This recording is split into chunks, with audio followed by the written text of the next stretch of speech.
I'm sure by now most of you watching this video would have heard of wireless charging. You set your phone or watch on a special pad and power work.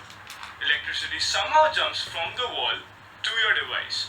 But how does this feat of black magic wizardry take this and convert it into this? There, that's it. Two circular coils. Some big secret, right?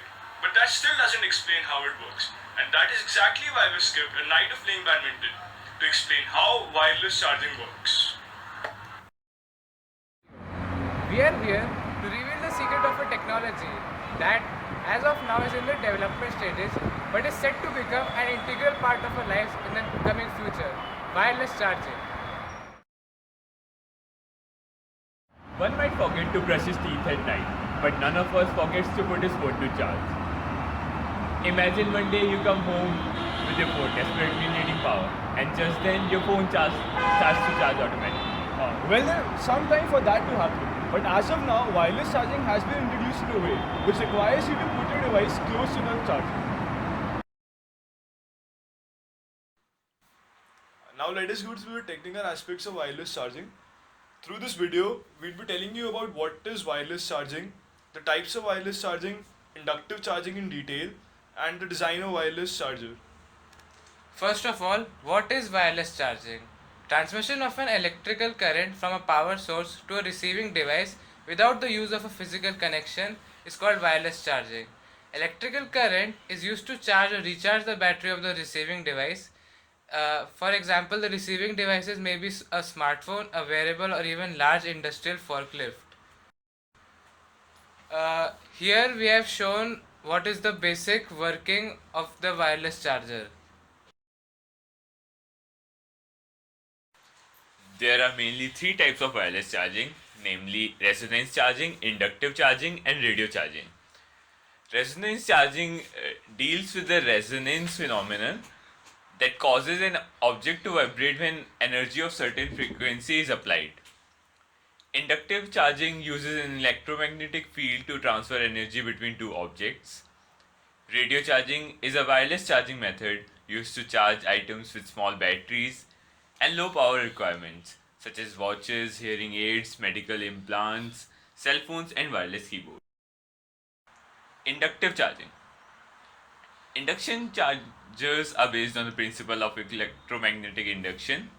These chargers use an induction coil to create an alternating electromagnetic field from within a charging base, and a certain induction coil in the portable device to take power from electromagnetic field and convert it back into electric current to charge the battery. Greater distances between sender and receiver coils can be achieved when inductive charging system uses resonant inducting coupling. Generally, microwaves are used as electromagnetic waves for wireless charging, whose frequencies vary between 300 MHz and 300 GHz. Now we talk about the design of the wireless charger. The basic design mainly consists of three sole parts, which are the transmitter, antenna, and receiver. Now talking about the transmitter, it is a power transmitter acts as a power source. It will transmit power to the receiver side from the source, and the source in this case is the transmitter only. The transmission signals are mainly in between the RF and microwave range, typically 900 MHz.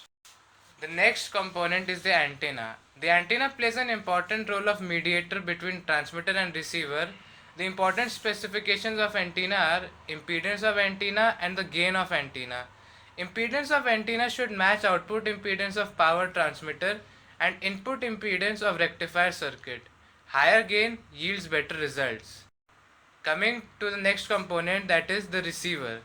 The receiver's main purpose is to charge the lithium polymer battery, which is generally used in devices of these kind.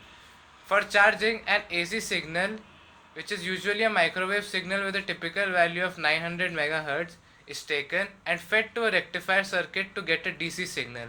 A full wave rectifier circuit is used because of its simplicity and efficiency in converting an AC signal. At the output of the rectifier, the signal is not a DC signal yet. Thus, by adding a capacitor and a resistor, a smooth output can be achieved. The components used in wireless chargers are namely resistors, variable resistors, capacitors, variable capacitors, diodes, Zener diode to act as voltage regulator, inductor coils, and transistors. The block diagram here shows the process involved in wireless charging. This figure shows the working of a general wireless charger, which is not specific to the mobile phones. So the output voltage is represented by V out, and the charger is represented by 112, and the receiver by 114. In this, the charger comprises of a power source labeled 118 and a switch T126 that is switched at an appropriate frequency to generate an AC voltage across the primary coil, represented by LP 116. It generates an AC magnetic field. This field in turn generates a voltage in the coil 120. So basically 116 and 120 is a transformer, which in turn provides power to 122 and then finally to the load Ri, which is represented by 124. For ease of use, the receiver can be integrated with a mobile device, such as integrated inside the mobile device or attached to the surface.